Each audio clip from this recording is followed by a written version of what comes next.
এই যে দেখেছো, ঠিক এইভাবে করেই আমি এটাকে ঢাকা দেব, আর এইভাবে করেই জল দিয়ে দেবো। মায়েরা হ্যালো বন্ধুরা, নমস্কার, রাধে রাধে। আজকে বানাচ্ছি সরা পিঠে, ঠিক আছে। তা সেটা কিসে বানাচ্ছি বলো তো? কড়াই বানাচ্ছি, কারণ না দেশে তো সবাই মাটির সরা মুচিতে বানায়, তো সেটা আমি কড়াই বানাচ্ছি। তো কেমন বানাচ্ছি সেটাই তোমাদের দেখাবো। তো বন্ধুরা দেখো, এই দেখো, দেখেছো কড়াই বানাচ্ছি। তো আমি একটা দিয়ে দিয়েছি, অলরেডি হচ্ছে। আর এই দিকে গুলাটা রেডি করে রেখে দিয়েছি, প্রায় আর হবে 2-4টে মতো হবে। আর এই দিকে আমার কটা কড়াও হয়ে গেছে, বুঝেছো? তো দেখো,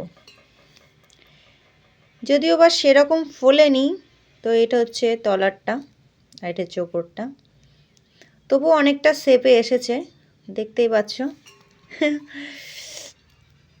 তো জানি না খেতে কেমন হবে। তো কটা 4-5টা বানানো হয়ে গেছে, আর এদিকে এখনো হচ্ছে।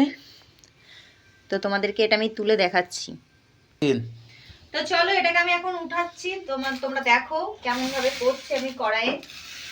তো এটাই মনে হয় ফার্স্ট, প্রথমবার। বাবারে কি গরম। তো বন্ধুরা দেখো, এই যে দেখেছো কড়াই আমি সরা পিঠে বানিয়েছি। তো এরকম কেউই করেনি, ফার্স্ট টাইম আমি করছি। তো তোমরাও বাড়িতে এইভাবে ট্রাই করবে, নিশ্চয়ই হবে। যদিও বা অরিজিনাল মানে সরা মুচিতে যেমনটা হয় সেরকমটা হবে না।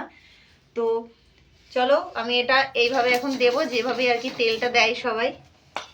তো তারপর এই যে দেখেছো, ঠিক এইভাবে করেই আমি এটাকে ঢাকা দেব, আর এইভাবে করেই জল দিয়ে দেবো। মায়েরা যেমন আর কি বানায় সেইভাবেই আমি বানাচ্ছি। তারপরে যদি বা হালকা, তার জন্য আমি এটা চাপা দিয়ে দিচ্ছি, একটু ভালোভাবে হবে। তো সবাই এইভাবে ট্রাই করবে, ঠিক আছে, আমার মতো করে দেখবে, খুব সুন্দর খেতে লাগবে। যদিও আমি এখনো খাইনি, জানি না কেমন লাগবে। তো আজকে আমার এই পিঠে বানানোটা কেমন লাগলো অবশ্যই কমেন্টে জানাবে। তো চলো, সকলকে টাটা।